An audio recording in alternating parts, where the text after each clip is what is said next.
ട്രംപിന്റെ യുദ്ധക്കൊതിക്കു പിന്നിൽ അമേരിക്കയുടെ സാമ്പത്തിക ലാഭമെന്ന് വിദഗ്ധർ. ഇറാനെതിരായ യുദ്ധം സൈനിക വ്യവസായ സമുച്ചയത്തിന് വലിയൊരു സാമ്പത്തിക അവസരമായി മാറിയിരിക്കുകയാണ് എന്ന വിമർശനം ഇതോടെ ശക്തമാവുകയാണ്. പശ്ചിമേഷ്യയിൽ യുദ്ധം ഓരോ ദിവസവും രൂക്ഷമാവുകയാണ്. ഈ പശ്ചാത്തലത്തിൽ വലിയൊരു ചർച്ചയാണ് ഇപ്പോൾ ഉയരുന്നത്. യുദ്ധം യഥാർത്ഥത്തിൽ ആർക്കാണ് കൂടുതൽ ലാഭം നൽകുന്നത് എന്നാണ് ചോദ്യം. ഇറാനെതിരെയായ സൈനിക നടപടികൾ ശക്തമാകുന്നു. അതിനിടെ അമേരിക്കൻ ആയുധ വ്യവസായം അതിവേഗം വളരുന്നതായും റിപ്പോർട്ടുകൾ സൂചിപ്പിക്കുന്നു.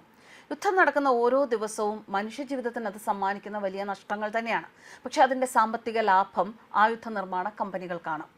ഇറാനെതിരായ സൈനിക നീക്കങ്ങളുടെ പശ്ചാത്തലത്തിൽ അമേരിക്കയിലെ ഏറ്റവും വലിയ പ്രതിരോധ കമ്പനികളുടെ ഉൽപ്പാദനം ഇനിയും കൂട്ടും എന്ന് പ്രഖ്യാപിച്ചതോടെ ഈ ചർച്ചകൾക്ക് കൂടുതൽ ശക്തി കൂടുന്നു. വൈറ്റ് ഹൗസിൽ നടന്ന ഒരു പ്രധാന യോഗം. അതിനുശേഷം അമേരിക്കൻ പ്രസിഡന്റ് ഡൊണാൾഡ് ട്രംപ് പറഞ്ഞത് ഉത്തമതരം ആയുധങ്ങൾ എന്ന് വിശേഷിപ്പിച്ച ആയുധങ്ങളുടെ ഉൽപ്പാദനം ഒരിരട്ടിയല്ല, രണ്ടിരട്ടിയല്ല, 4 ഇരട്ടിയാക്കാൻ തീരുമാനിച്ചു എന്നാണ്. ഈ യോഗത്തിൽ അമേരിക്കയിലെ പ്രധാന പ്രതിരോധ കമ്പനികളുടെ മേധാവികൾ പങ്കെടുത്തിരുന്നു. RTX, TX Corporation, Lockheed Martin, Boeing, Northrop Grumman, BAE Systems, L3 Harris Technologies, Honeywell Aerospace ഇവയുടെ ചീഫ് എക്സിക്യൂട്ടീവുകളാണ് ഈ യോഗത്തിൽ പങ്കെടുത്തത്. ഇതിനകം തന്നെ ഈ കമ്പനികൾക്ക് ലഭിച്ചിരിക്കുന്ന ഓർഡറുകൾ എന്ന് പറഞ്ഞാൽ അത് കോടിക്കണക്കിന് ഡോളറുകൾ വിലമതിക്കുന്നതാണ്. ചിലത് പല രാജ്യങ്ങളുടെ മൊത്ത ആഭ്യന്തര ഉൽപ്പാദനത്തെക്കാൾ വലുതാണ്.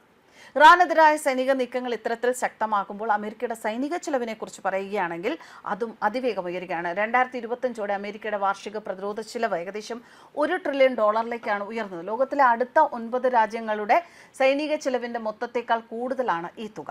2027 ഇത് $1.5 ട്രില്യൺ ഉയർത്താനാണ് ട്രംപ് ലക്ഷ്യമിടുന്നത് എന്നാണ് റിപ്പോർട്ടുകൾ. ഇറാനെതിരായ ആക്രമണങ്ങളിൽ അമേരിക്ക ഉപയോഗിക്കുന്ന ആയുധ സംവിധാനങ്ങൾ വളരെ വ്യത്യസ്തമാർന്നതാണ്. US സെൻട്രൽ കമാൻഡിന്റെ വിവരങ്ങൾ അനുസരിച്ച് ഓപ്പറേഷൻ എപ്പിക് ഫ്യൂറി എന്ന സൈനിക നടപടിയിൽ വ്യോമ, കടൽ, കര, മിസൈൽ പ്രതിരോധ മേഖലകളിലായി 20ലധികം വ്യത്യസ്ത ആയുധ സംവിധാനങ്ങളാണ് ഉപയോഗിച്ചത്. അതിൽ ഏറ്റവും ശ്രദ്ധേയമായത് ദീർഘദൂര ആക്രമണ ശേഷിയുള്ള ടൊമോഹോക്ക് ക്രൂയിസ് മിസൈലുകൾ. ഈ മിസൈലുകൾ താഴ്ന്ന ഉയരത്തിൽ ഭൂഭാഗങ്ങളെ പിന്തുടർന്ന് സഞ്ചരിക്കുന്നതിനാൽ റഡാറുകൾക്ക് കണ്ടെത്താൻ ബുദ്ധിമുട്ടാണ്. അറേബ്യൻ കടലിൽ വിന്യസിച്ചിരിക്കുന്ന അമേരിക്കൻ ആർലി ബർക്ക് ക്ലാസ് ഡിസ്ട്രോയറുകളിൽ നിന്നാണ് ഇവ വിക്ഷേപിക്കുന്നത്. അമേരിക്കൻ സൈന്യം M142 HIMARS സംവിധാനങ്ങളിൽ നിന്ന് പ്രിസിഷൻ സ്ട്രൈക്ക് മിസൈലുകളും വിക്ഷേപിച്ചിട്ടുണ്ട്. ഏകദേശം 400 കിലോമീറ്റർ അകലെയുള്ള ലക്ഷ്യങ്ങൾ പോലും തകർക്കാൻ സാധിക്കുന്ന ഈ മിസൈലുകൾ യുദ്ധത്തിന്റെ ദൂരം തന്നെ മാറ്റിമറിക്കാൻ കഴിവുള്ളവയാണ്. അതിനു പുറമെ പാട്രിയറ്റ് മിസൈൽ ബാറ്ററികളും terminal high altitude area defence സംവിധാനങ്ങളും ഇറാന്റെ പ്രതികാര ആക്രമണങ്ങളെ തടയാൻ വിന്യസിച്ചിട്ടുണ്ട്. ഡ്രോൺ യുദ്ധവും ഈ സംഘർഷത്തിന്റെ പ്രധാന ഘടകമായി മാറിയിരിക്കുകയാണ്. അതിന്റെ പ്രത്യേകത എന്താണെന്ന് വെച്ചാൽ കുറഞ്ഞ ചെലവിൽ പ്രവർത്തിക്കുന്ന ലൂക്കാസ് എന്ന ആക്രമണ ഡ്രോണുകളും വില കൂടിയ MQ-9 റീപ്പർ ഡ്രോണുകളും 2 വിഭാഗത്തിൽപ്പെട്ടവയും ഈ യുദ്ധത്തിൽ ഉപയോഗിക്കപ്പെടുന്നുണ്ട്. ഈ ഡ്രോണുകൾ ലക്ഷ്യങ്ങളെ നിരീക്ഷിക്കാനും നേരിട്ട് ആക്രമിക്കാനുമാണ് ഉപയോഗിക്കുന്നത്. ഇറാന്റെ ഇസ്ലാമിക് റവല്യൂഷണറി ഗാർഡ് കോർപ്സ് ചില ഡ്രോണുകൾ വെടിവെച്ചിട്ടതായി അവകാശപ്പെട്ടതോടെ ഈ യുദ്ധത്തിന്റെ സാങ്കേതിക ഘടകങ്ങൾക്ക് കൂടുതൽ ശ്രദ്ധ ലഭിച്ചു. വ്യോമാക്രമണങ്ങളിൽ America B-1, B-2 stealth ബോംബറുകളും F-15, F-22, F-35 പോലുള്ള അത്യാധുനിക യുദ്ധവിമാനങ്ങളും വിന്യസിച്ചിട്ടുണ്ട്. ഇവ വലിയ ബങ്കറുകൾ തകർക്കാൻ കഴിയുന്ന ശക്തമായ ബോംബുകൾ ഉപയോഗിച്ച് ആക്രമണം നടത്തുന്നു. കൂടാതെ രഹസ്യാന്വേഷണത്തിന് AWACS റഡാർ വിമാനങ്ങൾ, RC-135 ചാര വിമാനങ്ങൾ, P-8A പോസിഡോൺ നിരീക്ഷണ വിമാനങ്ങൾ എന്നിവയും വിന്യസിച്ചിട്ടുണ്ട്. അറേബ്യൻ കടലിൽ വിന്യസിച്ചിരിക്കുന്ന USS Abraham Lincoln, USS Gerald R Ford വിമാനവാഹിനി കപ്പലുകൾ ഈ യുദ്ധത്തിലെ അമേരിക്കൻ നാവിക ശക്തിയുടെ പ്രധാന അടിത്തറയാണ്.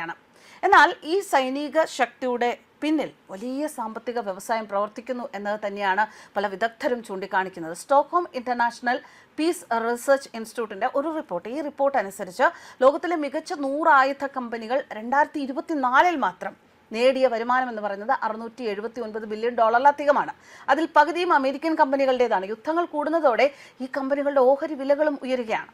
ഇറാനെതിരായ യുദ്ധത്തിന്റെ പശ്ചാത്തലത്തിൽ അമേരിക്കൻ പ്രതിരോധ കമ്പനികളുടെ ഓഹരി വിലയിൽ വലിയ വർധനയാണ് രേഖപ്പെടുത്തിയത്. Northrop Grumman, RTX, Lockheed Martin എന്നിവയുടെ ഓഹരികൾ ഉയർന്നതോടെ ആയുധ വ്യവസായത്തിന് വലിയ സാമ്പത്തിക നേട്ടം ഈ യുദ്ധം നൽകുന്നു എന്ന വിമർശനവും ശക്തം. മനുഷ്യജീവിതങ്ങൾ നഷ്ടപ്പെടുന്നു. അതിനിടയിലും ചില കമ്പനികൾക്ക് സാമ്പത്തിക നേട്ടം ഉണ്ടാകുന്നത് യുദ്ധത്തിന്റെ രാഷ്ട്രീയ സാമ്പത്തിക വശങ്ങളെക്കുറിച്ച് വലിയ ചോദ്യങ്ങളാണ് ഉയർത്തുന്നത്. പശ്ചിമേഷ്യൻ മണ്ണിൽ ഇന്ന് പെയ്യുന്നത് വെറുമൊരു മിസൈൽ മഴയല്ല, ആഗോള ആയുധ ലോബികളുടെ ലാഭക്കൊതിയുടെ ഒരു പ്രതിഫലനം കൂടിയാണെന്നാണ് വിലയിരുത്തുന്നത്.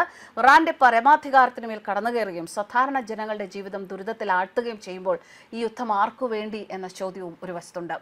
ഇറാന്റെ നഗരങ്ങൾ ചാരമാകുമ്പോൾ മറുവശത്ത് ആയുധ കമ്പനികളുടെ ലാഭവിഹിതം ഇരട്ടിയാകുന്നു. ഇതിന് കാണുമ്പോൾ ഇതിന് പിന്നിലെ യഥാർത്ഥ അജണ്ടയും വ്യക്തമാണ് എന്ന് വിലയിരുത്തലുകൾ. സുരക്ഷയുടെയും സമാധാനത്തിന്റെയും പേര് പറഞ്ഞാണ് യുദ്ധം നടത്തുന്നത്, ഈ സൈനിക നീക്കങ്ങൾ നടത്തുന്നത്. യഥാർത്ഥത്തിൽ അത് ആയുധ വ്യവസായത്തെ പോഷിപ്പിക്കാനുള്ള മറ മാത്രമാണ് എന്നാണ് ഇറാൻ പറയുന്നത്. ആഗോള സമൂഹം അത് ഗൗരവത്തോടെ കാണേണ്ടതുണ്ട് എന്നാണ് യുദ്ധവിദഗ്ധർ പറയുന്നത്. യുദ്ധത്തിന്റെ ഭാരം പേറുന്ന നിഷ്കളങ്കരായ ജനങ്ങളാണ്, പക്ഷേ അതിന്റെ നേട്ടം അതിർത്തികൾക്കപ്പുറത്തുള്ള വൻകിട കോർപ്പറേറ്റുകൾക്കാണ്. ഈ ക്രൂരമായ കളിയിൽ മനുഷ്യജീവനുകൾ വെറും അക്കങ്ങളാകുന്നു. ലോക സമാധാനത്തെക്കാൾ ആയുധ കച്ചവടക്കാരുടെ ലാഭത്തിന് മുൻഗണന നൽകുന്ന ഈ രീതി ചരിത്രത്തിലെ ഏറ്റവും വലിയ അനീതി തന്നെയാണ്. സ്വന്തം മണ്ണും ജനതയും സംരക്ഷിക്കാനുള്ള ഇറാന്റെ പോരാട്ടം ആഗോള ചൂഷണത്തിനെതിരെയുള്ള ഒരു വലിയ പ്രതിരോധമാണ് എന്ന് മനസ്സിലാക്കണം എന്നാണ് വിദഗ്ധർ പറയുന്നത്. ന്യൂസ് ഡെസ്ക് കർമ്മ ന്യൂസ്.